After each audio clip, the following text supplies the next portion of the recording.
Penghuni Lembah Malaikat, Bagian 1, Jilid 1. Siang ini, suasana di Mayapada panas sekali.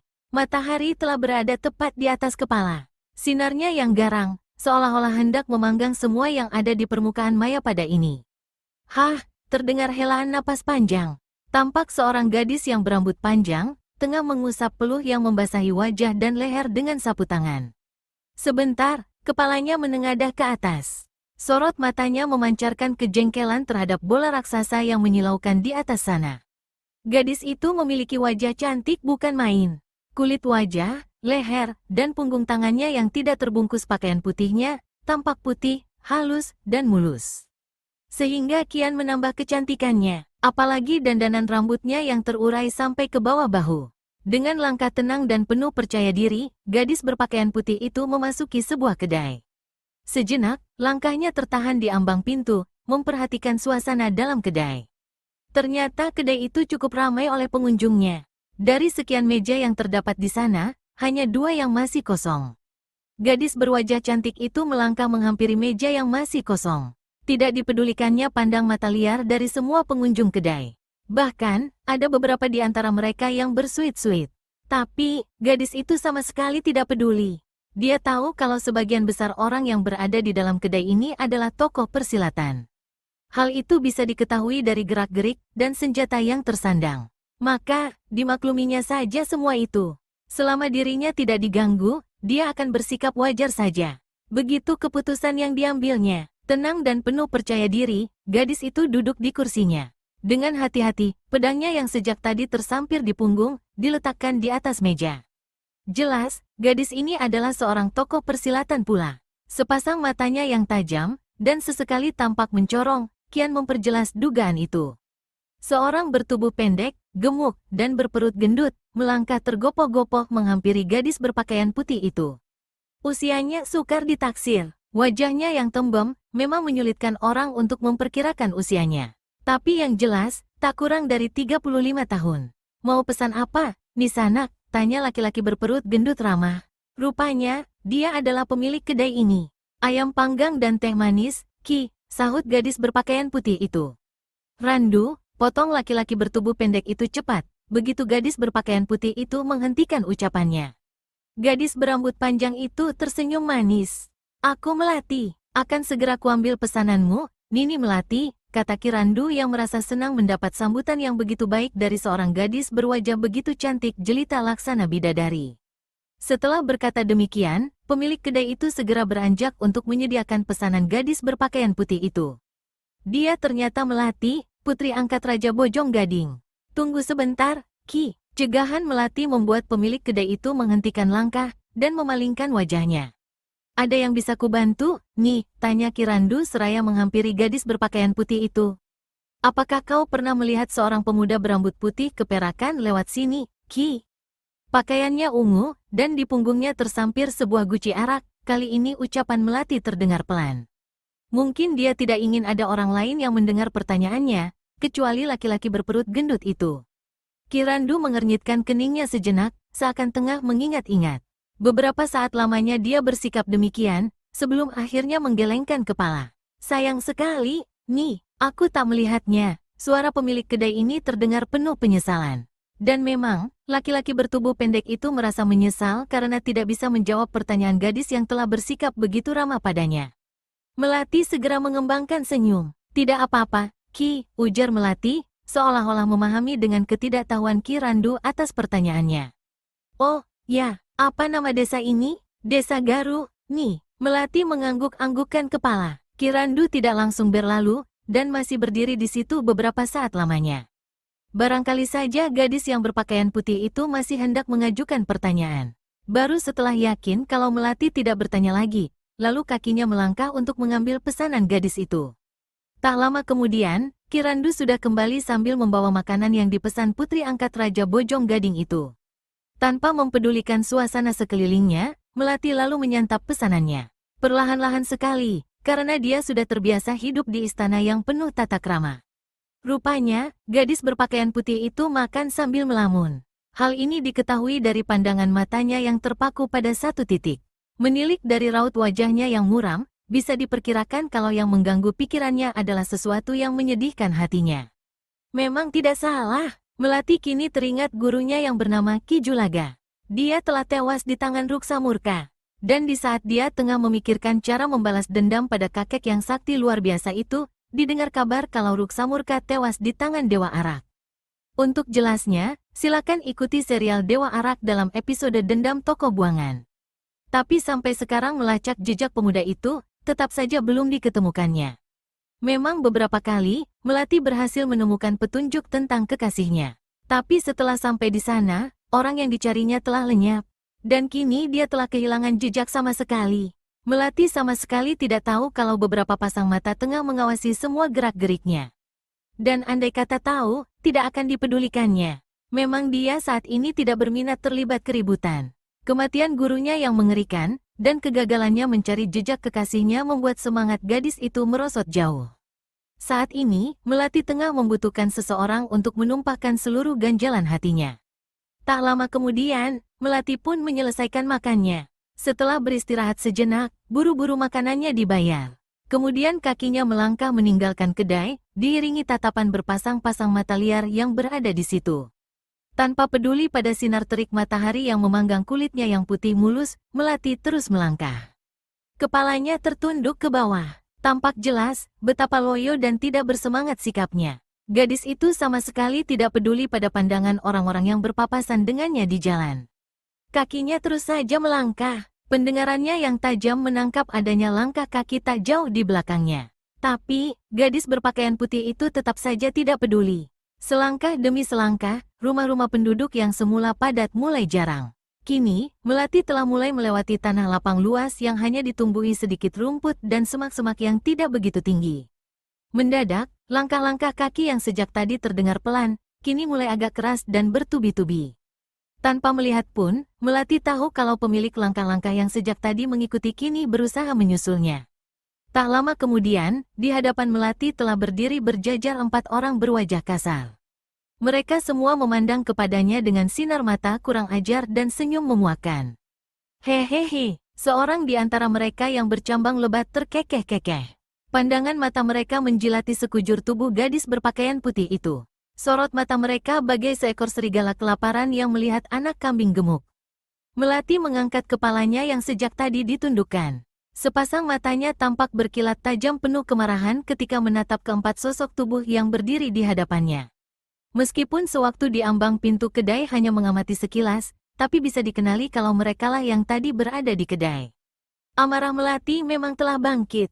Dan seperti biasa, kemarahannya tidak akan reda bila sebelum menemukan pelampiasan. Maka, sudah bisa dipastikan kalau pertarungan tidak akan bisa dilakukan lagi.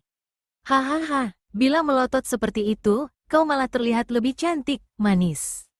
Seorang yang berkumis jarang-jarang menggoda kurang ajar. Tangan kanannya sibuk memilin-milin kumis yang hanya beberapa lembar. Terdengar suara gemeretak dari mulut Melati ketika kemarahannya tidak bisa ditahan lagi. Ejekan laki-laki berkumis jarang-jarang itu seperti api disiram minyak tanah. Gigi Melati bergemerutuk menahan marah. Jari-jari tangan kanannya yang terkembang membentuk cakar, diulurkan ke depan. Arahnya jelas pada laki-laki berkumis jarang-jarang. Melihat hal ini, laki-laki berkumis jarang-jarang dan ketiga orang rekannya malah tertawa bergelak.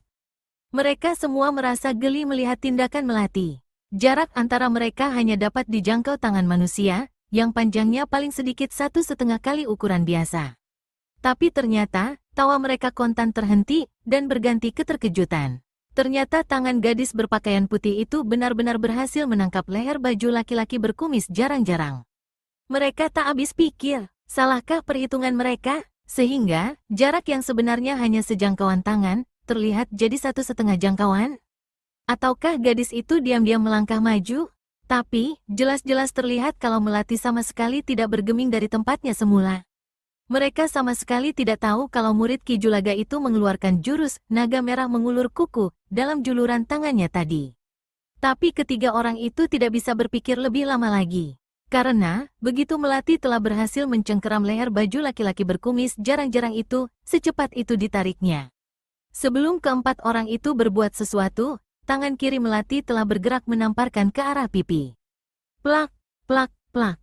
Suara nyaring terdengar ketika telapak tangan yang bentuknya kecil dan halus mendarat di pipi laki-laki berkumis jarang-jarang beberapa kali. Melihat dari kepala laki-laki berkumis jarang-jarang yang berpaling ke sana kemari mengikuti arah tamparan, bisa diperkirakan kalau tamparan itu keras sekali.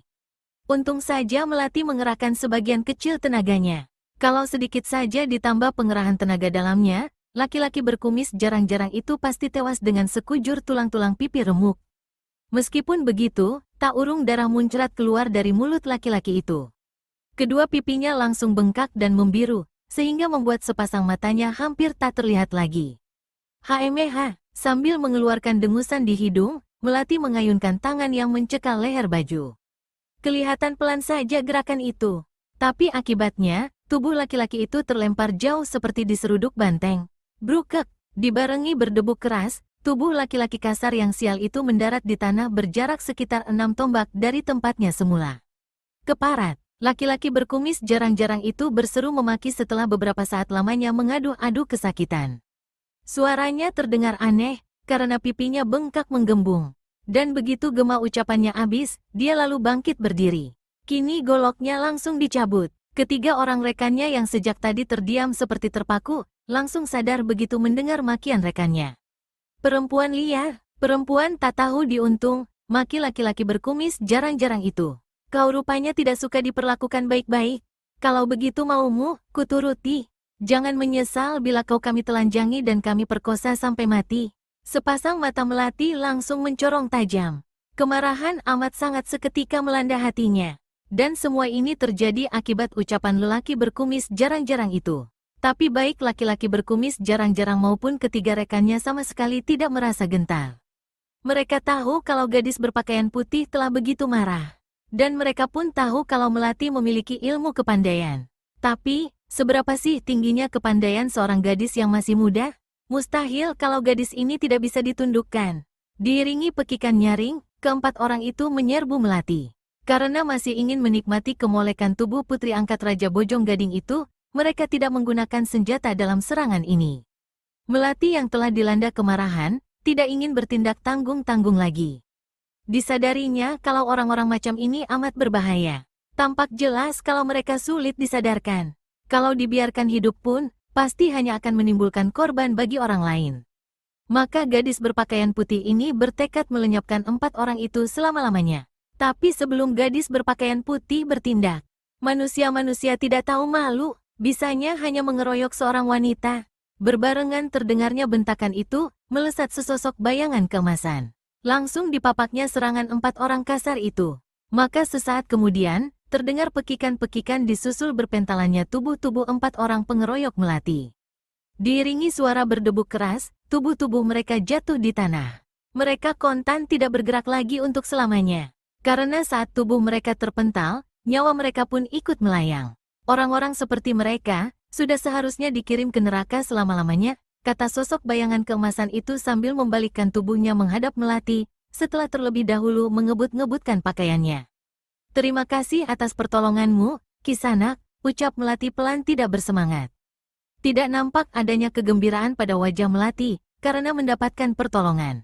Memang, gadis berpakaian putih itu sama sekali tidak membutuhkannya. Tanpa dibantu pun, dia mampu melenyapkan keempat orang itu.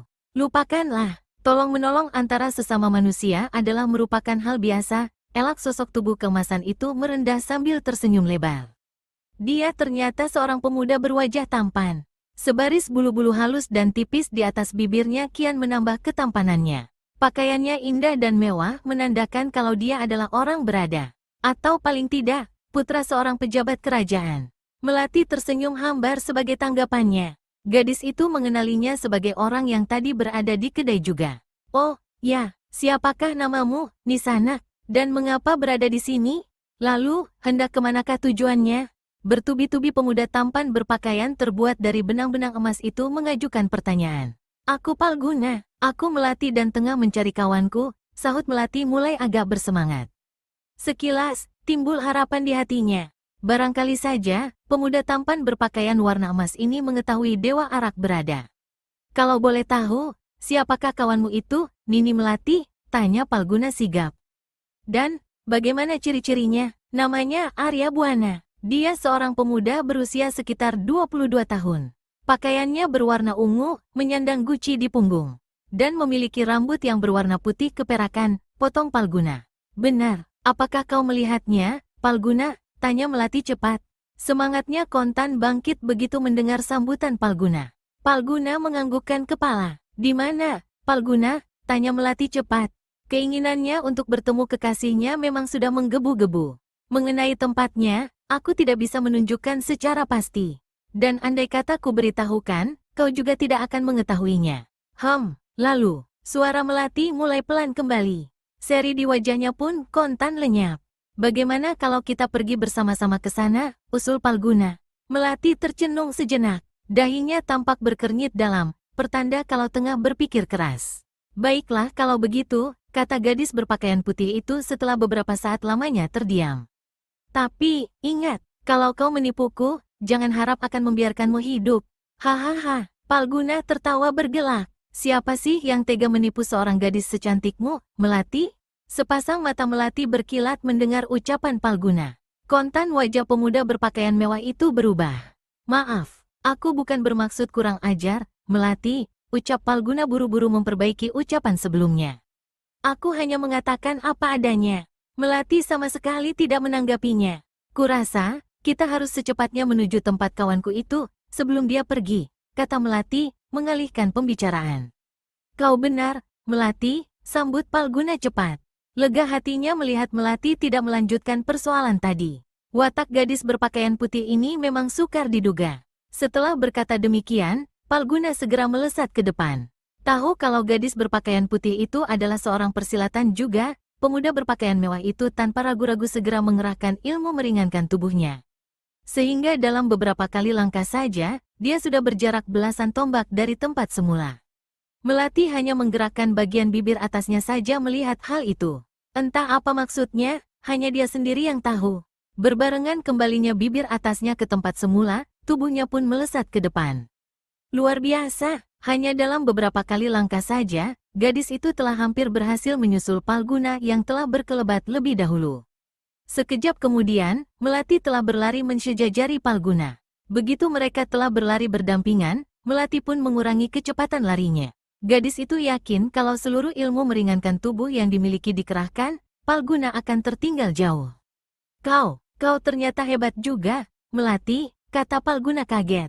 Napasnya terdengar memburu. Jelas kalau seluruh kemampuan yang dimiliki telah dikerahkan.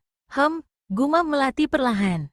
Kedua orang itu berlari cepat meninggalkan tempat mereka tadi bertemu. Sama sekali tidak dipedulikan lagi mayat 4 orang kasar yang hendak mengganggu Melati.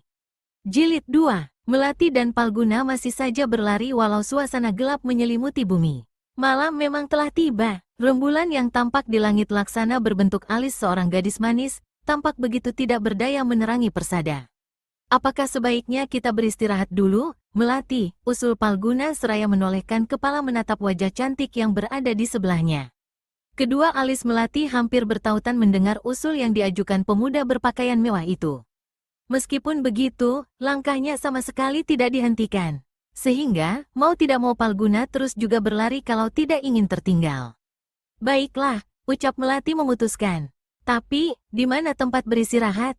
Sambil berkata demikian, dan tanpa menghentikan larinya, gadis berpakaian putih itu mengedarkan pandangan ke sekeliling. Tak jauh di depan kita ada sebuah rumah kosong. Aku tahu persis, karena pernah tinggal di sana, sambut Palguna penuh gairah. Tampak jelas kalau pemuda itu ingin sekali beristirahat. Maka begitu mendengar persetujuan Melati, langkahnya yang semula sudah mengendur jadi cepat kembali. Ucapan Palguna ternyata bukan bualan belaka. Tak lama kemudian, pandangan Melati telah tertumbuk pada sebuah bangunan besar dan megah di kejauhan. Dalam suasana malam remang-remang dan lebih cenderung gelap karena di langit hanya diterangi bulan sabit, bangunan megah itu jadi terlihat menyeramkan. Lebih mirip rumah hantu daripada rumah manusia, karena Melati dan Palguna berlari mempergunakan ilmu lari cepat, dalam waktu sebentar saja bangunan yang semula terlihat jauh di depan kini telah dekat. Melati menghentikan larinya ketika jarak antara mereka dengan bangunan megah yang dikelilingi pagar tembok tinggi dan kumuh itu tinggal 1 tombak lagi. Melihat Melati berhenti, Palguna pun menahan langkahnya pula. Ada apa, Melati? Tanya pemuda berpakaian mewah itu ketika melihat Melati memperhatikan sekeliling bangunan megah di depannya. Apakah kau tidak salah, Palguna? Kita akan beristirahat di tempat seperti ini? Tanya Melati bernada teguran. Palguna mengangguk. Memangnya kenapa, Melati? Pemuda berpakaian mewah itu malah balas bertanya. Tidak bisa kubayangkan, bagaimana di dalam rumah itu, Palguna. Keadaan di luarnya saja sudah demikian tidak terurus. Hahaha, yang tampak di luar, belum tentu sama dengan dalamnya, Melati, jawab Palguna setengah menggurui. Kujamin, begitu melihat bagian dalamnya, kau akan betah tinggal di sana.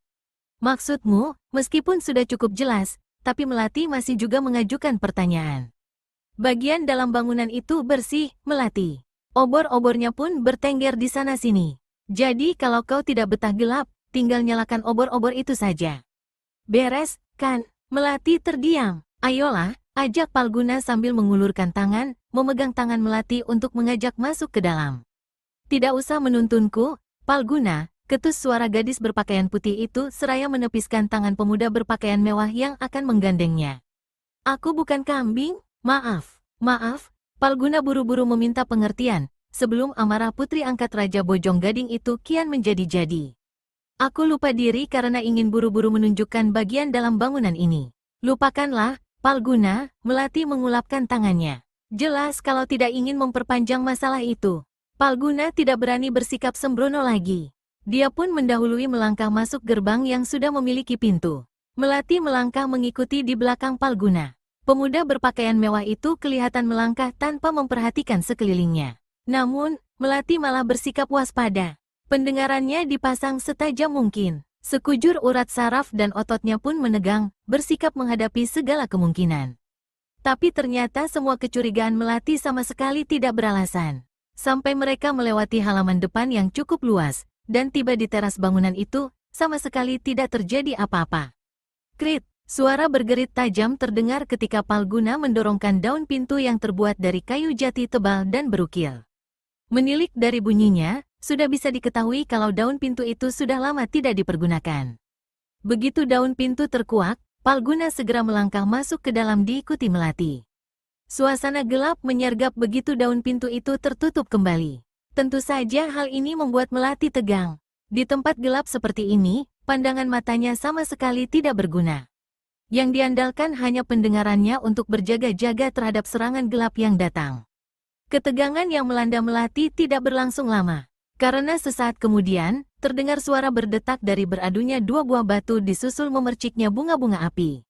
Sehingga, keadaan sekelilingnya agak terlihat, meskipun hanya sekejap. Tanpa melihat pun, Melati tahu, siapa yang mengadu batu-batu itu. Siapa lagi kalau bukan Palguna? Pemuda berpakaian mewah itu ternyata tengah sibuk membuat api untuk menyalakan obor. Tak sampai 3 kali membenturkan batu, suasana di sekitar tempat itu sudah terang benderang oleh obor yang terpampang di dinding dekat pintu. Palguna mengulurkan tangan dan mengambil obor itu. Mari, Melati. Kita cari kamar-kamar yang paling baik untuk tempat beristirahat. Langkah gadis berpakaian putih itu terhenti ketika mendengar ucapan Palguna. Dalam jilatan sinar obor yang cukup terang, terlihat kalau wajah Melati menegang. Sementara sepasang matanya pun berkilat-kilat. Maksudmu, kita tinggal dalam satu kamar, Palguna? Kau kira aku wanita apa? Kata Melati. Suaranya bergetar karena tegang. Ada nada kemarahan dalam ucapan gadis itu. Sudah dapat dipastikan, kalau saja Palguna mengangguk, gadis berambut panjang itu akan menyerang kalang kabut. Palguna bukan orang bodoh, jelas dia menangkap adanya kemarahan dalam ucapan itu. Jangan salah mengerti, Melati, ucap Palguna buru-buru. Tentu saja, tidak demikian. Kau salah mengartikan ucapanku tadi. Hah, Melati menghela napas berat. Maafkan aku, Palguna, aku terlalu cepat terbawa amarah. Tidak mengapa, lupakanlah. Sambut pemuda berpakaian mewah itu bijaksana. Sebuah senyum lebar tampak mengembang di bibir Palguna. Ini menjadi pertanda kalau dia tidak tersinggung atas sikap kasar Melati. Mari kutunjukkan kamar untuk beristirahat. Setelah memperhatikan satu demi satu kamar yang ada di bangunan itu, Melati memilih sebuah kamar yang berada di tingkat 2. Sementara Palguna memilih sebuah kamar di sebelahnya. Ah, sebuah desah kelegaan keluar dari mulut Melati ketika tubuhnya direbahkan di pembaringan. Kemudian sepasang matanya dipejamkan. Tak lama kemudian, desah napas Melati pun mulai pelan dan teratur. Tapi baru juga mulai terlelap, sebuah suara mendesing yang tidak begitu keras, telah membuat Melati terjaga. Cepat laksana kilat, gadis itu melompat dari pembaringan dan bergulingan di lantai. Kap, benda yang ternyata sebatang ranting sepanjang sejengkal, menghunjam di dinding bagian atas sampai setengahnya lebih. Melati sempat tersentak melihat kehebatan tenaga dalam orang yang melemparkan ranting itu. Buktinya, ranting sebesar kelingking itu mampu menembus tembok yang keras. Kalau saja tidak bertindak sigap, mungkin gadis itu sudah celaka tadi. Alis Melati hampir bertautan ketika melihat ada kelainan pada ranting itu. Pada bagian tengahnya, nampak tergantung segulungan kain yang terikat. Perasaan heran dan ingin tahu membuat Melati bangkit dari berbaringnya. Diperhatikannya suasana sekelilingnya sejenak. Baru setelah diyakini tidak ada bahaya yang akan mengancam, gadis berpakaian putih itu berjalan menghampiri tempat ranting itu tertancap. Meskipun yakin kalau keadaan telah aman, Melati tetap tidak menghilangkan kewaspadaan. Sambil melangkah mendekati tempat ranting, matanya diedarkan ke sekeliling. Ada sebuah kesimpulan yang didapat. Ranting itu diluncurkan lewat jendela yang daunnya terbuka. Hanya dengan mengerahkan sebagian tenaga dalamnya, Melati segera mencabut ranting itu. Mudah saja dia melakukannya. Sambil tetap mengedarkan pandangan ke daun jendela, Melati mengambil gulungan kain itu, lalu membukanya. Dan seperti yang sudah diduga, tampak tertera huruf-huruf di atas gulungan kain itu. Melati pun membacanya dalam hati. Cepat tinggalkan tempat ini kalau kau masih sayang dirimu. Ada bahaya besar yang tengah mengancammu. Maaf, hanya ini yang bisa kulakukan. Aku tidak bisa membantu lebih jauh. Dahi Melati berkernyit membaca pesan yang terkandung dalam gulungan kain itu. Benarkah apa yang dikatakan pengirim surat ini? Benarkah ada bahaya besar yang tengah mengancamnya? Tapi kalau ingin memberitahukan ada bahaya, kenapa mesti mengirim serangan maut? Untung dia bisa mengelak. Kalau tidak, berpikir hal itu, membuat Melati melayangkan pandangan kembali ke pembaringan. Seketika itu juga hatinya tersentak tatkala pandangannya dialihkan ke arah tempat ranting itu terhunjam. Letak tertancapnya ranting terlalu tinggi. Jaraknya tak kurang dari 1,5 tombak. Sementara, tinggi pembaringan itu tidak sampai setengah tombak. Begitu bodohkah orang yang telah mengirim serangan gelap itu? Padahal menilik hunjaman pada dinding, bisa diperkirakan kalau orang yang telah mengirim serangan itu adalah tokoh lihai. Tentu saja Melati tidak begitu mudah percaya. Meskipun begitu, peringatan tadi sama sekali tidak dikesampingkan. Gadis berpakaian putih itu mengambil jalan tengah, yang diyakininya benar. Dia akan tetap berada di dalam bangunan ini, tapi tetap waspada penuh. Dengan bertindak seperti itu, Melati mendapat 2 buah keuntungan.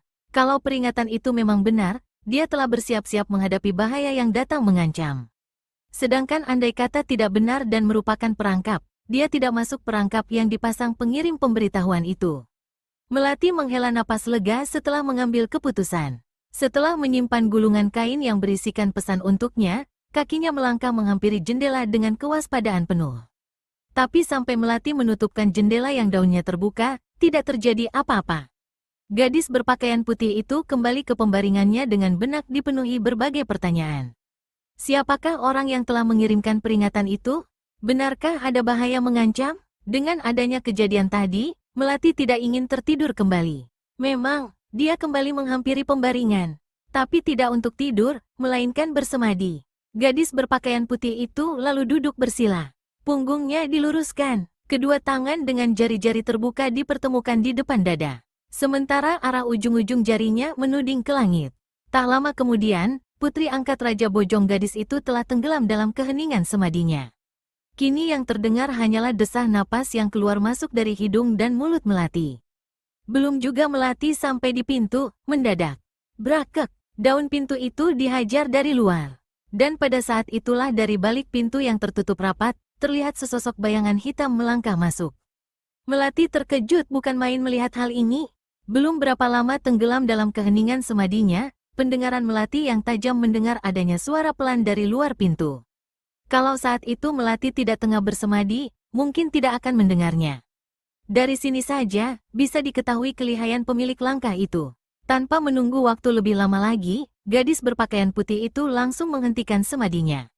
Benaknya sibuk menduga-duga, siapakah orang itu? Yang pasti, bukan Palguna. Pemuda berpakaian mewah itu tidak memiliki kepandaian sampai setinggi pemilik langkah itu. Ringan tanpa suara, Melati melompat turun dari pembaringan dan berjalan mendekati pintu. Tapi belum juga tiba di sana, mendadak.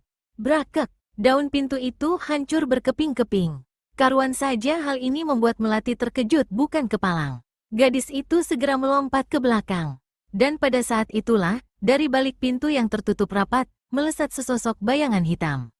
Dalam suasana kamar Melati yang remang-remang, karena hanya ada obor kecil yang terpancarkan di dinding ruangan, tampak samar-samar sosok tubuh yang tengah menghancurkan pintu itu. Sosok bayangan itu bertubuh tegap, kulit wajahnya coklat, dipenuhi kumis dan cambang bauk lebat. Melati tidak bisa memperhatikan lebih lama lagi, karena laki-laki berpakaian hitam itu langsung melancarkan serangan pukulan bertubi-tubi ke arahnya. Melati tidak berani bertindak ceroboh. Dari angin berkesiutan yang mengiringi tibanya serangan, bisa diperkirakan kekuatan tenaga dalam laki-laki bercambang bauk lebat itu. Itulah sebabnya, gadis berpakaian putih itu cepat melempar tubuh ke pembaringan. Laki-laki berpakaian hitam itu menggeram keras begitu melihat serangannya dilakukan lawan. Tapi secepat itu pula, dilancarkan serangan susulan lain. Kali ini, berupa hentakan kedua tangan yang terkepal ke arah tubuh Melati di pembaringan. Wut, brakek, pembaringan itu hancur berkeping-keping terkena pukulan jarak jauh yang dilancarkan laki-laki bercambang bauk lebat. Untung Melati telah lebih dulu melenting menjauhi pembaringan. Hup, secepat kedua kakinya hinggap di tanah, secepat itu pula Melati mempersiapkan ilmu andalan. Ilmu Cakar Naga Merah. Kedua tangannya memerah sampai sebatas pergelangan, ketika jari-jarinya dikembangkan membentuk cakar naga. Sekarang, gadis berpakaian putih itu telah siap menghadapi serangan lanjutan. Hiat, sambil mengeluarkan pekikan mengguntur yang membuat keadaan di sekitar tempat itu bergetar hebat, laki-laki berpakaian hitam itu kembali menyerang Melati. Sementara gadis itu kini telah bersiap langsung menyambutnya. Tak pelak lagi, pertarungan sengit pun terjadi. Pertarungan antara kedua orang itu ternyata hebat bukan kepalang. Suara angin berciut dan mencicit ikut menyemaraki pertarungan. Udara seperti terobek oleh setiap serangan yang dilancarkan. Karena kedua tokoh yang bertarung sama-sama memiliki ilmu meringankan tubuh tinggi, maka pertarungan itu berlangsung cepat. Dalam waktu sebentar saja, pertarungan telah berlangsung 50 jurus. Dan selama itu, tidak terlihat adanya tanda-tanda yang akan keluar sebagai pemenang. Melati menggertakkan gigi, rasa penasaran yang amat sangat menggayuti dada. Dia yakin, lawannya sanggup dikalahkan. Karena, dia memang lebih unggul dalam segala hal. Baik dalam hal ilmu silat, ilmu meringankan tubuh, maupun tenaga dalam. Tapi tempat pertarungan yang sempit membuatnya sedikit mengalami kesulitan. Memang, ilmu Cakar Naga Merah membutuhkan tempat luas untuk dapat berkembang. Ada satu tambahan lagi yang membuat Melati kesulitan mengalahkan lawan. Rasa khawatirnya kalau bangunan ini roboh bila seluruh kemampuannya dikerahkan, membuat serangan gadis ini jadi setengah-setengah. Memang, keadaan ruangan itu sudah semrawut. Semua perabotan yang berada di situ telah porak-poranda. Dinding-dinding bangunan pun telah retak di sana-sini. Kalau pertarungan itu berlangsung terus, tidak mustahil bangunan itu akan runtuh. Mendadak laki-laki berpakaian hitam itu menggertakkan gigi seraya melempar tubuh ke belakang. Melati yang ingin membekuk lawan, tidak ingin memberi kesempatan. Dia ingin tahu, alasan laki-laki bercambang bauk itu menyerangnya. Maka, gadis berpakaian putih itu pun segera melesat memburu. Tapi, rupanya laki-laki berpakaian hitam itu sudah memperkirakannya. Terbukti ketika tubuhnya berada di udara, kedua tangannya dimasukkan ke balik baju. Dan ketika dikeluarkan kembali, tangan itu bergerak mengibas. Sing! Suara berdesing nyaring, diikuti berkeredapnya beberapa buah benda berkilau yang tidak lain pisau terbang, meluncur cepat ke arah tubuh Melati. Putri angkat Raja Bojong Gading ini terperanjat. Serangan seperti ini memang sama sekali di luar dugaannya. Dan hal ini terjadi karena nafsunya terlalu terburu untuk merobohkan lawan. Tapi meskipun begitu, Melati tidak menjadi gugup karenanya. Untuk mengelakkan serangan memang merupakan suatu hal yang tidak mungkin. Tubuhnya tengah berada di udara saat ini. Tidak ada tempat yang dapat dijadikan landasan untuk mengelak. Menggeliatkan tubuh pun tidak mungkin, karena pisau-pisau terbang itu meluncur berjajar. Jalan satu-satunya hanyalah menangkis serangan itu. Maka dengan kecepatan gerakan seorang ahli pedang, dalam sekejapan mata Melati telah menghunus pedangnya. Langsung disabetnya pisau-pisau terbang itu. Terang, bang, terang. Dentang nyaring suara benda logam beradu seketika terdengar. Maka pisau-pisau terbang itu pun berpentalan tak tentu arah. Kesempatan yang hanya sekejap itu dimanfaatkan sebaik-baiknya oleh laki-laki berpakaian hitam itu. Tubuhnya melesat ke arah pintu. Rupanya, dia tahu gelagat kalau gadis berpakaian putih itu tak akan bisa dikalahkannya. Maka, ia memilih kabur sebelum mati konyol. Jilid 3. Hup! Begitu kedua kakinya mendarat di tanah, Melati segera bergerak mengejar. Tapi begitu tiba di ambang pintu, langkah kakinya dihentikan. Suasana di luar ternyata gelap. Jadi, tidak ada gunanya melakukan pengejaran dalam keadaan gelap. Untuk sesaat, benak gadis berpakaian putih itu berputar sebelum akhirnya teringat pada Palguna. Melati terjingkat bagai disengat kalajengking ketika teringat pemuda berpakaian mewah itu. Ya, siapa tahu Palguna pun mendapat serangan serupa. Menilik dari kepandaian laki-laki bercambang bauk lebat itu, bisa diperkirakan kalau Palguna bukan tandingannya. Teringat akan Palguna membuat Melati kembali ke kamarnya. Dijumputnya obor kecil yang terpancang di dinding. Dan dengan obor di tangan, gadis itu keluar dari kamarnya.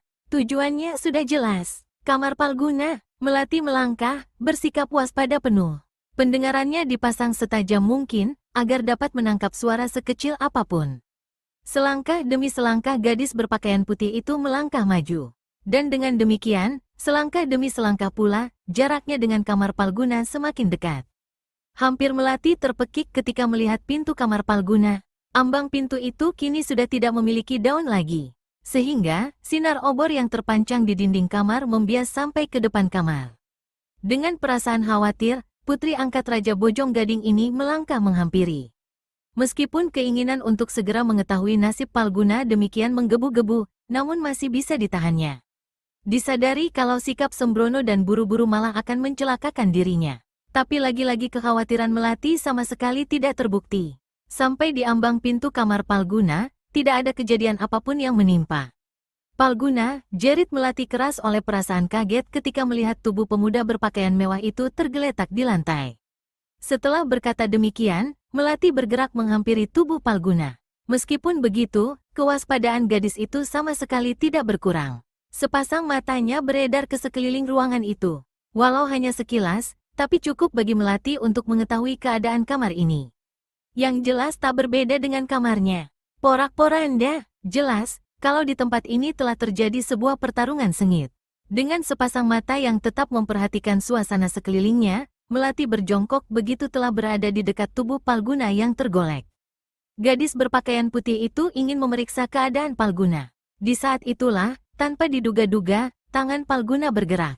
Cepat bukan main gerakannya. Tambahan lagi, jaraknya terlampau dekat dengan Melati. Lagi pula, hal ini sama sekali tidak disangka-sangka. Maka, kejadian yang terjadi pun seperti yang sudah diduga. Tukek, telak dan tepat sekali jari telunjuk Palguna menotok jalan darah di bahu kanan Melati. Kontan tubuh gadis berpakaian putih itu pun terkulai lemas, seperti sehelai karung basah. Kini Melati tidak berdaya lagi. Sekujur tubuhnya lemas seketika. Hahaha, Palguna tertawa bergelak seraya bangkit berdiri, begitu tubuh Melati merosot dan jatuh di lantai. Dalam keremangan sinar obor, wajah pemuda berpakaian mewah itu ternyata terlihat menyeramkan. Palguna, apa yang kau lakukan? Tanya Melati keras. Ada nada kemarahan dalam pertanyaan yang lebih mirip teguran itu. Hahaha, Palguna kembali tertawa bergelak. Karuan saja hal itu membuat kemarahan Melati semakin berkobar. Tapi, apa dayanya sekarang? Jangankan menyerang, menggerakkan ujung jari pun tidak mampu. Kau belum mengerti juga, manis? Palguna malah balas bertanya. Kali ini tampak jelas kekurangajaran baik pada suara maupun sikap pemuda itu. Sungguh berbeda dengan sikap yang ditunjukkan sebelumnya. Hanya satu hal yang telah ku mengerti sekarang, pelan, tapi tajam ucapan Melati. Apa itu, manis? Tanya Palguna ingin tahu. Kau adalah seekor serigala berbulu domba. Seorang pengecut yang tidak berani berhadapan langsung denganku, tandas Melati tegas. Masih lebih baik 4 orang yang menghadangku kemarin. Hahaha, Palguna kembali tertawa. Menilik gerak-geriknya, tampak kalau dia tengah dilanda perasaan gembira. Tapi, mendadak saja tawa itu dihentikan. Rupanya hanya wajahmu saja yang cantik, manis. Tapi, otakmu bebal. Tidakkah kau duga kalau semua ini sudah kurencanakan? Wajah Melati kontan berubah hebat. Maksudmu, 4 orang yang menghadangmu adalah suruhanku. Dengan cara itu, bagiku mudah untuk dapat berkenalan denganmu dan memancingmu kemari. Palguna menghentikan ucapan sejenak untuk menarik napas. Terus terang, aku tidak berani menantangmu secara langsung. Aku tahu, kau memiliki kepandaian tinggi. Kalau aku menang, tidak menjadi masalah karena langsung bisa menangkapmu. Tapi kalau aku kalah, itulah sebabnya, aku menyerangmu secara menyamar menjadi orang bercambang bau lebat. Jadi, orang berpakaian hitam itu kau? Tanya Melati, kaget. Kau tidak menyangka bukan? Ejek pemuda berpakaian mewah itu, merasa menang. Melati terdiam. Kini jelas sudah kalau semua itu sudah direncanakan Palguna secara rapi. Seketika itu pula, ingatan gadis berpakaian putih itu melayang pada pesan yang diberikan orang yang tidak diketahui tadi. Satu hal yang diketahuinya adalah, orang yang mengirim pesan itu telah mengetahui akan adanya bahaya yang mengancam. Ini berarti orang yang mengirim pesan itu tahu tentang Palguna. Satu hal yang perlu kau ketahui, manis, sambung Palguna lagi. Aku telah tahu, siapa adanya orang yang kau cari itu. Bukankah Dewa Arak? Pemuda berpakaian mewah itu menghentikan ucapannya untuk menunggu jawaban Melati. Tapi, ternyata gadis berpakaian putih itu sama sekali tidak menanggapinya. Palguna yang tengah mabuk kemenangan, sama sekali tidak mempedulikannya. Dia memang tidak membutuhkan jawaban gadis itu. Aku telah dapat menduga, siapa orang yang kau cari, sewaktu kau menanyakannya pada laki-laki gendut pemilik kedai. Pertanyaanmu itulah yang mendorongku untuk merencanakan semua ini. Dari pertanyaan itu, bisa ku tebak. Kalau kau adalah wanita yang kudengar selalu bersama Dewa Arak, itulah sebabnya, aku bersikap hati-hati. Sungguh sama sekali tidak kusangka-sangka kalau sekali bertindak, aku langsung mendapat 2 umpan. Kau, dan Dewa Arak. Apakah kau mempunyai urusan dengan Dewa Arak? Tanya Melati dengan suara kering. Disadari kalau seorang seperti kekasihnya lebih banyak mempunyai musuh daripada teman. Tak terhitung sudah, lawan-lawan pemuda berambut putih keperakan itu terbunuh. Padahal setiap lawan yang dibunuh, sudah pasti mempunyai guru, murid, atau kerabat yang akan mendendam karena kematiannya. Palguna menganggukkan kepala. Lalu, mengapa kau menawanku? Pancing Melati. Hahaha. Ada 2 hal yang membuatku menahanmu, manis, jawab pemuda berpakaian mewah itu. Apa itu? Tanya Melati sekenanya. Gadis berpakaian putih ini berusaha mengulur-ulur waktu selama mungkin. Dan selama mengajak pemuda berpakaian mewah itu berbicara, tenaga dalamnya dikerahkan untuk membebaskan jalan darah yang tertotok. Pertama, karena kau dapat kugunakan untuk memancing Dewa Arak. Dan kedua, ini yang penting. Wajahmu yang cantik molek dan tubuhmu yang menggiurkan, dapat kumanfaatkan selama menunggu kedatangan Dewa Arak. Terdengar suara menggertak dari mulut Melati ketika mendengar ucapan terakhir Palguna. Kalau kau berani menyentuh tubuhku, akan kuhancurkan semua tulang tubuhmu, pelan dan bergetar ucapan yang keluar dari mulut Melati. Jelas kalau perkataan itu dikeluarkan penuh perasaan. Orang seperti Palguna mana bisa ditakut-takuti? Apalagi pada saat itu tengah dirasuki nafsu. Pemuda berpakaian mewah itu tertawa bergelak ketika mendengar ancaman gadis berpakaian putih itu. Kau kira, orang sepertiku bisa kau takut-takuti, manis? Keliru besar kalau menyangka begitu. Wajah Melati pucat pasi. Seketika, rasa takut yang amat sangat terhadap sesuatu yang mengerikan melanda pada dirinya. Putri angkat Raja Bojong Gading yang belum pernah mengenal rasa takut, untuk pertama kalinya dilanda perasaan takut yang hebat. Jangan harap akan bisa mati enak, apabila berani menyentuh tubuhku, Palguna, dalam cekaman rasa takut yang memuncak, hanya ancaman yang bisa dilakukan Melati. Seperti juga sebelumnya, ancaman Melati yang kali ini pun hanya ditanggapi tawa bergelak Palguna. Dan seiring selesai tawa itu, tangan pemuda berpakaian mewah itu mulai terulur. Palguna rupanya memang hendak membuat hati Melati tersiksa oleh rasa takut menggelegak. Walaupun nafsu yang bergelora dalam dadanya mendesak-desak untuk melampiaskan hasrat, tapi hal itu tidak langsung dilakukannya. Tangan Palguna hinggap di dahi Melati yang mulus, kemudian perlahan-lahan merayap turun ke pelipis, pipi, mulut, dan beranjak ke leher. Selama tangan pemuda berpakaian mewah itu berkeliaran, Melati tak henti-hentinya berteriak memaki. Deru napasnya bersaing dengan deru napas Palguna. Hanya saja, napas Palguna memburu karena dilanda nafsu. Sedangkan napas Melati karena cekaman rasa takut yang bergelora. Kini tangan Palguna telah tiba di leher. Dan sekali tangan itu bergerak turun dan merenggut pakaian, nasib Melati selanjutnya sudah bisa diduga. Melati pun menyadari hal itu. Suaranya sudah serak karena terlalu banyak melontarkan ancaman yang sama sekali tidak ditanggapi Palguna. Karena cekaman rasa takut yang memuncak akan terjadinya sesuatu yang mengerikan, tanpa sadar tetes-tetes air bening menggulir turun di pipinya yang putih. Meskipun suasana remang-remang, tapi Palguna tentu saja melihat. Hatinya pun semakin gembira. Memang aneh watak orang-orang jahat. Dia akan senang melihat orang lain menderita. Semakin besar penderitaan yang dialami orang lain, semakin gembira hatinya. Mendadak gerakan tangan Palguna terhenti. Kepalanya pun menoleh ke belakang. Sikapnya tampak waspada sekali, karena mendengar adanya suara mencurigakan di belakangnya.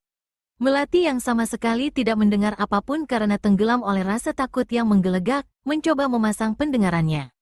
Padahal, air matanya masih menganak sungai di pipinya. Palguna benar, ada seseorang yang berada di luar kamar. Mudah-mudahan saja, orang itu bukan kawan Palguna. Itu harapan Melati. Mendadak saja terlintas dugaan di benaknya. Apakah orang yang berada di luar kamar itu adalah orang yang telah mengirim pesan untuknya? Keparat, berani kau mempermainkan aku, pengecut. Palguna yang merasa geram karena kesenangannya terganggu, membentak keras seraya bangkit berdiri. Dia lalu melangkah keluar ruangan dengan sikap hati-hati. Tapi sebelum berhasil ke ambang pintu, dari balik dinding sebelah kanan melesat sesosok bayangan.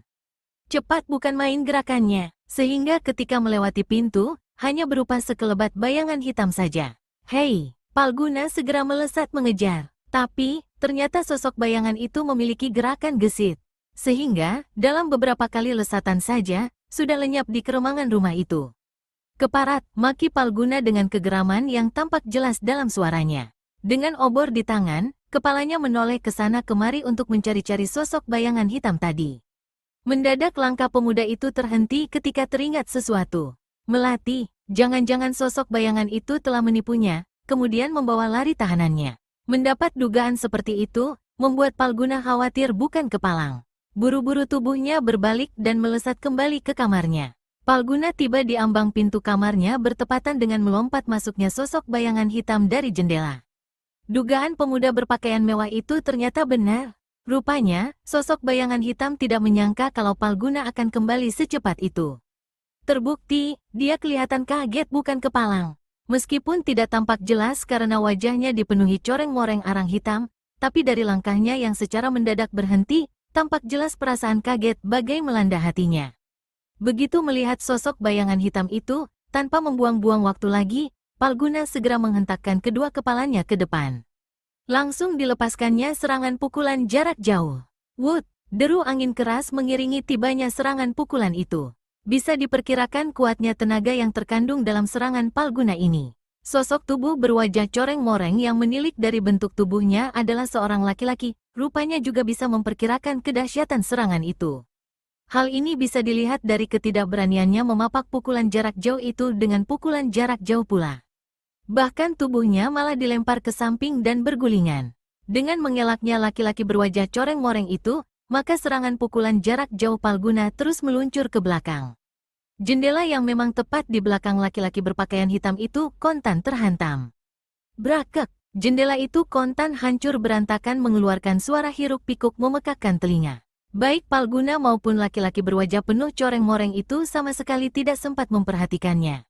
Palguna begitu melihat serangannya berhasil dilakukan, segera saja menyusulnya dengan serangan berupa pukulan bertubi-tubi ke arah dada dan ulu hati lawan. Jelas, kalau dia berkeinginan untuk secepatnya merobohkan lawan. Laki-laki berpakaian hitam itu tidak punya pilihan lain lagi, kecuali menangkis. Memang pada saat itu, dia baru saja bangkit dari bergulingnya. Tidak ada lagi kesempatan mengelak baginya. Plak, plak, plak. Keras bukan main ledakan yang terjadi akibat beradunya dua pasang tangan yang sama-sama memiliki tenaga dalam tinggi. Tubuh kedua orang itu sama-sama terhuyung-huyung dua langkah ke belakang. Ternyata, tenaga dalam kedua orang itu berimbang. Palguna menggeram menyadari kalau lawan mampu menandingi tenaga dalamnya. Padahal, tadi seluruh tenaga yang dimilikinya telah dikerahkan. Apalagi, saat itu hatinya tengah dilanda perasaan amarah yang menggelora. Tapi secepat kedudukannya diperbaiki, secepat itu pula Palguna melompat menerjang lawan. Sadar akan ketangguhan lawan, tanpa ragu-ragu lagi Palguna mengeluarkan senjata andalan dari pinggang, sebuah ruyung berbatang tiga. Dan dengan senjata itu di tangan, dia meluruk ke arah laki-laki berpakaian hitam itu. Kali ini pemuda berpakaian mewah itu kalah cepat. Laki-laki berwajah coreng-moreng itu telah lebih dulu lari meninggalkannya. Dia melesat kabur, melalui jendela yang telah hancur berantakan. Rupanya begitu tubuhnya terhuyung karena benturan tadi, laki-laki berpakaian hitam itu memanfaatkannya untuk melesat kabur dari situ. Palguna segera berkelebat menyusul ke arah jendela. Dan dengan sikap waspada, kepalanya dilongokkan keluar. Ditelusurinya suasana di bawah sana dengan pandangan matanya. Tapi sampai lelah pandangannya beredar, hanya kesunyian yang dilihatnya. Tak terlihat sepotong makhluk pun di bawah sana. Dengan wajah masih menampakkan kemarahan hebat, Palguna melangkah meninggalkan jendela.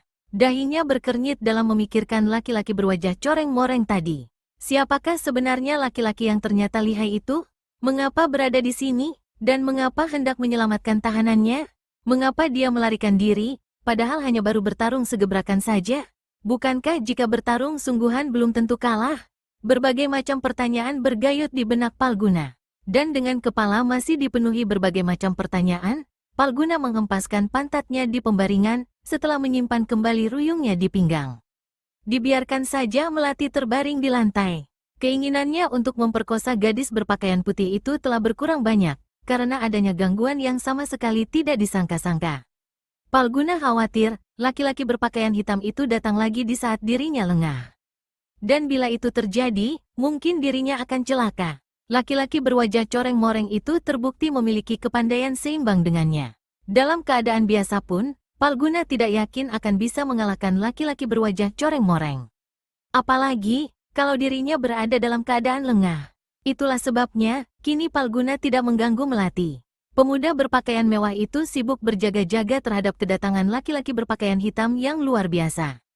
Kini Palguna tidak tidur. Dia duduk di atas pembaringan, bersikap waspada. Sementara benaknya masih dipenuhi berbagai pertanyaan mengenai laki-laki berwajah coreng-moreng tadi. Jilid 4. Palguna merasa waktu begitu lama sekali berlalu. Seolah-olah, malam begitu lambat seperti seekor keong merayap. Pemuda itu berusaha keras untuk tidak tertidur, atau berbuat tidak senonoh terhadap Melati. Hal itu mau tidak mau harus dilakukan Palguna, karena kekhawatiran atas kedatangan laki-laki berpakaian hitam yang tangguh. Bukan hanya Palguna saja yang tidak ingin tertidur. Melati pun demikian pula. Gadis berpakaian putih itu tengah menunggu jalan darahnya lancar sendiri. Tapi untuk tidak membuat curiga, matanya dipejamkan agar disangka tidur. Sedikit demi sedikit Melati merasakan jalan darah yang tertotok mulai bebas. Hanya memakan waktu yang tidak begitu lama lagi, gadis itu akan kembali bebas seperti sedia kala. Namun harapan Melati kandas. Palguna rupanya bukan orang bodoh.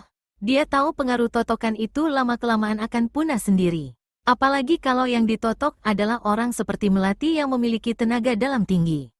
Pemuda berpakaian mewah itu bangkit dari pembaringannya dan kembali menotok Melati, baru kemudian kembali ke pembaringan lagi dan bersikap waspada. Palguna sama sekali tidak menggunakan kesempatan itu untuk berbuat tidak senonoh terhadap Melati. Dan khawatir akan terlupa, sehingga laki-laki berwajah coreng-moreng muncul dan langsung menyerangnya. Tidak bisa dibayangkan betapa dongkolnya hati Melati ketika Palguna kembali menotoknya. Usahanya pun dihentikan untuk membebaskan pengaruh totokan itu dengan tenaga dalamnya. Dalam kungkungan rasa kesal itu, Melati memejamkan matanya. Dia bermaksud tidur saja. Tak lama kemudian, terdengar desahan halus napas Melati ketika tertidur. Palguna hanya dapat mengawasi dengan perasaan dongkol melihat tahanannya dapat tertidur nikmat. Sedangkan dirinya sibuk berjaga-jaga terhadap kemunculan laki-laki berwajah coreng-moreng itu. Berkali-kali dalam penantiannya, pemuda berpakaian mewah itu memaki sejadi-jadinya. Tapi sampai matahari muncul di ufuk timur dan sorotnya yang lembut menyinari Mayapada ini, laki-laki berwajah coreng-moreng itu sama sekali tidak muncul batang hidungnya. Karuan saja hal ini membuat Palguna kian bertambah geram. Sejak malam hingga pagi, matanya terus dipasang dengan kewaspadaan tidak pernah kendur. Tapi orang yang ditunggu-tunggunya sama sekali tidak datang. Maka, jengkelnya tidak bisa diperkirakan lagi. Bukan hanya itu saja, sejak malam tadi, beberapa kali ludahnya harus ditelan melihat tubuh Molek menggiurkan tertidur pulas di lantai. Melati seperti sengaja menantangnya. Dada gadis berpakaian putih itu terlihat turun naik dalam helaan napas yang teratur sewaktu tidur. Perlahan-lahan Melati membuka sepasang kelopak matanya setelah terlebih dahulu mengerjap-ngerjapkannya. Melihat gadis berpakaian putih itu telah bangun, Palguna lalu melompat turun dari pembaringan. Dijumputnya sebuah rantai baja yang tebal dan kelihatan kuat, yang terletak di bawah pembaringan. Rantai baja itu berjumlah 2 julur. Panjang masing-masing hampir mencapai setengah tombak. Dan pada ujung-ujung rantai, terpasang gelang-gelang yang juga terbuat dari baja tebal dan terlihat kuat. Dengan sikap kasar, Palguna memasangkan gelang-gelang baja itu pada pergelangan tangan dan kaki Melati. Baru setelah itu, totokan pada gadis itu dilepaskan. Melati hanya bisa memaki-maki dalam hati. Dia sudah bosan melakukannya. Suaranya telah serak dan tenggorokannya terasa sakit-sakit karena terlalu banyak memaki. Dan gadis berpakaian putih itu tidak mau menambah penderitaannya dengan memaki-maki Palguna kembali. "Bangun, wanita sial!" seru Palguna keras seraya menarik tangan Melati kasar. Laki-laki pengecut, Melati akhirnya tidak kuat lagi menahan kemarahan yang melonjak-lonjak dalam dada. "Kalau kau benar laki-laki, bebaskan aku, dan kita bisa bertarung sampai ada yang mati. Kau kira bisa membodohiku dengan kata-kata usang itu, wanita liar?" sindir Palguna sinis. Perasaan tegang sewaktu berjaga-jaga terhadap kedatangan laki-laki berwajah coreng-moreng, dan rasa jengkel, membuatnya tidak bisa menyambut ucapan Melati dengan kata-kata bernada ejekan dan penuh tawa. Melati terdiam mendengar sambutan itu. "Kau tahu, wanita sial, aku akan menggunakanmu untuk memancing kedatangan Dewa Arak. Tokoh sombong itu telah berhutang nyawa padaku, dan nyawanya lah sebagai tebusannya. Dengan adanya kau di tanganku, tidak sulit menaklukkan Dewa Arak," jelas Palguna. "Kau memang manusia pengecut, Palguna. Orang sepertimu tidak pantas menjadi manusia, tapi lebih pantas sebagai anjing kurap," maki Melati keras. "Tutup mulutmu, wanita liar," bentak Palguna, keras. "Kalau tidak mau menutup mulutmu juga, kau akan kutelanjangi." Merah padam wajah Melati seketika mendengar ancaman yang tidak senonoh itu. Tapi, rupanya ancaman itu cukup ampuh. Terbukti gadis berpakaian putih itu tidak berkata-kata lagi ketika Palguna menyeretnya keluar. Rupanya bangunan megah yang terlihat tua itu banyak menyimpan peralatan Palguna. Dari dalam gudang, dikeluarkan sebuah kereta yang ditarik 2 ekor kuda. Dengan kasar, Palguna menarik Melati masuk ke dalam kereta kuda. Sementara, dia sendiri duduk di depan, di bangku kusil. Khawatir kalau gadis berpakaian putih itu bertindak macam-macam, pemuda berpakaian mewah itu telah kembali menotok lumpuh Melati. "Hiya, hiya!" Palguna melecutkan cambuknya ke pantat 2 ekor kuda itu. Seketika itu juga binatang itu mulai bergerak menarik kereta. Tanpa diketahui Palguna, di atas gerobak itu nampak tertelungkup sesosok tubuh berpakaian hitam. Menilik dari kedua telapak tangannya yang dirapatkan pada atap kereta, bisa diperkirakan kalau tenaganya dikerahkan agar tidak terbanting jatuh. Apalagi, bila jalan yang dilalui buruk. Seorang pemuda tampan berambut putih keperakan dan berpakaian ungu melangkah perlahan melalui jalan utama desa gede. Sebuah guci arak terbuat dari perak tersampir di punggungnya. Menilik dari ciri-cirinya, sudah bisa ditebak sosok pemuda berambut putih keperakan itu. Siapa lagi kalau bukan Arya Buana alias Dewa Arak. Desa Gede ternyata terhitung sebuah desa ramai, meskipun saat itu hari sudah agak siang. Jalan utama desa ini banyak dilalui orang-orang lalu lalang. Setiap orang yang melihat Arya Buana selalu akan menoleh dengan kening berkernyit dalam. Rupanya, mereka merasa heran melihat seorang pemuda sudah memiliki warna rambut demikian. Tapi Arya Buana sendiri berpura-pura tidak tahu. Dengan sikap tidak peduli dia terus saja melangkah. Sempat juga terdengar bisik-bisik dari orang-orang yang menilik gerak-geriknya adalah orang-orang yang cukup memiliki ilmu silat. Pelan saja, tapi karena pendengaran pemuda berpakaian ungu ini memang luar biasa tajam, bukan hal yang aneh bila ucapan itu bisa didengarnya. Mungkinkah dia itu Dewa Arak? Sebuah suara parau dari mulut seorang laki-laki bergigi tonggos terdengar. Kalau melihat ciri-ciri, tidak salah. Tapi mungkinkah orangnya semudah itu? Jawab kawannya. Dia pemuda berwajah hitam, tapi menurut berita yang kudengar, Dewa Arak memang seorang pemuda, bantah laki-laki bergigi tonggos lagi. Hanya itu ucapan terakhir yang terdengar Arya Buana. Itu pun hanya samar-samar saja. Ucapan selanjutnya tidak tertangkap telinganya lagi. Memang, seiring semakin menjauhnya Dewa Arak dari orang yang mempercakapkannya, suara itu dengan sendirinya semakin tidak terdengar. Pemuda berpakaian ungu itu terus saja melangkah. sehingga semakin lama semakin menjauhi tempat orang yang mempercakapkannya. Tuan Dewa Arak, panggilan keras dari arah samping membuat Arya Buana menolehkan kepala tanpa sadar. Suara itu terdengar kecil dan melengking. Jelas, orang yang mengeluarkan suara itu adalah seorang lelaki yang belum dewasa. Dari depan sebuah kedai, tampak berlari-lari seorang anak lelaki. Paling banyak, usianya baru 12 tahun. Pakaiannya kumal dan lusuh. Jelas, kalau dia bukan berasal dari keluarga berada. Arya Buana tidak melanjutkan langkahnya, dan hanya berdiri diam menunggu kedatangan anak itu. Ingin diketahui, mengapa anak itu memanggilnya. Adalah merupakan sebuah hal yang mengherankan kalau seorang anak bisa mengenal julukannya. Dari manakah anak itu mengetahuinya? Apakah orang tua anak itu adalah seorang tokoh persilatan yang telah mendengar julukannya? Macam-macam pertanyaan bergayut di benak Dewa Arak. Tak lama kemudian, anak berpakaian kumal itu telah berada di dekat Arya Buana. Napasnya terdengar agak terengah. Ada apa? Tanya pemuda berpakaian ungu dengan suara dibuat sepelan mungkin, agar anak itu tidak menjadi takut. Apakah, Tuan Dewa Arak? Tanya anak lelaki berpakaian kumal itu. Sepasang matanya tertuju pada rambut Arya Buana. Benar, jawab Arya Buana sambil menganggukkan kepala. Kau siapa, anak baik? Dan dari mana tahu julukanku? Namaku Jumadi. Jumadi, nama yang bagus, puji Dewa Arak. Nah, Jumadi, sekarang katakan, dari mana kau tahu julukanku?